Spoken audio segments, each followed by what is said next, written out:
बात करेंगे विनेश फोगाट की। दरअसल जिन्होंने कुश्ती को अलविदा कह दिया है। विनेश फोगाट जिन्होंने कुश्ती के दंगल में बड़े बड़ों को पछाड़ दिया, लेकिन किस्मत को कुछ और ही मंजूर था। तभी तो विनेश फोगाट के लिए जश्न का माहौल अचानक से गम में बदल गया। दरअसल भारतीय पहलवान विनेश फोगाट ने ओलंपिक के फाइनल मुकाबले के पहले अयोग्य घोषित किए जाने के बाद कुश्ती को हमेशा हमेशा के लिए अलविदा कह दिया है। उन्होंने ये जानकारी सोशल मीडिया प्लेटफॉर्म एक्स पर पोस्ट करते हुए दी है। विनेश फोगाट ने मां के नाम भी एक पोस्ट लिखा है कि मां, कुश्ती मेरे लिए जीत गई है और मैं हार गई हूं, माफ करना। अपना आपका सपना और मेरी हिम्मत पूरी तरह से अब टूट चुकी है। इससे ज्यादा ताकत अब मुझ में नहीं रही है। अपनी पोस्ट में विनेश ने कुश्ती को अलविदा कहा और माफी मांगते हुए कहा कि आप सबकी हमेशा मैं ऋणी रहूंगी। विनेश फोगाट ने सेमीफाइनल मुकाबला अपनी कॉम्पिटिटर के खिलाफ 5-0 के अंतर से जीता था और वो ओलंपिक फाइनल के लिए क्वालिफाई करने वाली पहली भारतीय महिला पहलवान थी। विनेश फोगाट ने मंगलवार को एक के बाद एक 3 मुकाबलों में शानदार प्रदर्शन करते हुए कुश्ती की 50 किलो भार वर्ग के फाइनल में जगह बनाई थी। वो ऐसा करने वाली पहली भारतीय महिला बनी। हालांकि इसके चंद घंटों के बाद ही मान्य वजन से अधिक भार होने के कारण विनेश फोगाट को अयोग्य घोषित कर दिया गया। विनेश फोगाट ने इस पूरे घटनाक्रम पर कोई टिप्पणी तो नहीं की, लेकिन उन्होंने गुरुवार सुबह कुश्ती से हमेशा के लिए संन्यास ले लिया और इसका ऐलान किया है। विनेश ने एक ट्वीट में लिखा, मां, कुश्ती मेरे लिए जीत गई है और मैं हार गई, मुझे माफ करना। आपका सपना और मेरी हिम्मत पूरी तरह से टूट गई है। इससे ज्यादा ताकत मुझ में अब नहीं बची। अलविदा कुश्ती। 2001 और 2024 आप सबकी मैं हमेशा ऋणी रहूंगी और माफी आके उन्होंने लिखा।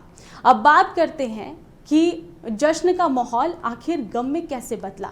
ग्राफिक्स पर एक नजर डालेंगे। जश्न का माहौल गम में उस वक्त बदल गया। विनेश फोगाट कैसे हारी। दरअसल फोगाट ने मंगलवार को फाइनल में जगह बनाई थी। विनेश ऐसा करने वाली पहली भारतीय महिला थी। पेरिस ओलंपिक में विनेश का रजत पदक पक्का हो गया था, मगर विनेश का ये सपना चंद घंटों के भीतर ही टूट गया। ज्यादा वजन होने की वजह से फोगाट ओलंपिक से अयोग्य घोषित हुई और इसके साथ साथ यहाँ पर करोड़ों भारतीयों के सपने भी धराशायी हो गए।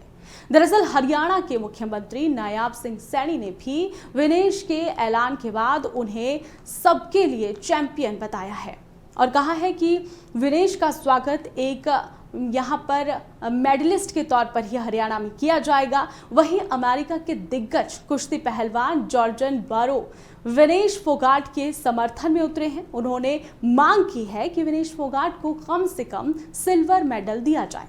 देश और विनेश का यहाँ पर साथ, देश विदेश का साथ विनेश को मिल रहा है और इसी के साथ ही विनेश फोगाट ओलंपिक फाइनल नहीं खेल पाई और वहां तक पहुंचने के बावजूद बिना मेडल वो लौटेगी। हालांकि देश ही नहीं बल्कि दुनिया के कई दिग्गजों ने विनेश के लिए अपना समर्थन जताया है और इसी के साथ ही पहलवान बजरंग पूनिया ने कहा है कि विनेश हारी नहीं बल्कि जीत गई है। उन्होंने सभी को हरा दिया है। उन्होंने ट्वीट किया है कि विनेश, आप हमारे लिए सदैव विजेता ही रहेगी और आप भारत की बेटी के साथ साथ भारत का अभिमान भी हो।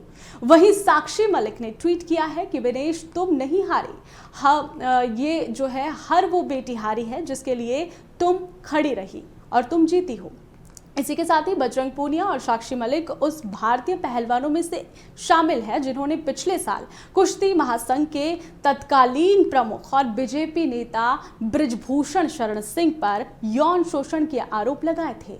हालांकि बृजभूषण शरण सिंह अपने ऊपर लगे आरोपों को हमेशा से खारिज ही करते आए हैं। उस समय विनेश फोगाट भी खिलाड़ियों के आंदोलन का बड़ा चेहरा थी और इन पहलवानों ने महीनों तक दिल्ली में धरना प्रदर्शन किया था। कांग्रेस सांसद शशि थरूर ने कहा कि इस सिस्टम से पक गई है ये लड़की, लड़ते लड़ते थक गई है ये लड़की।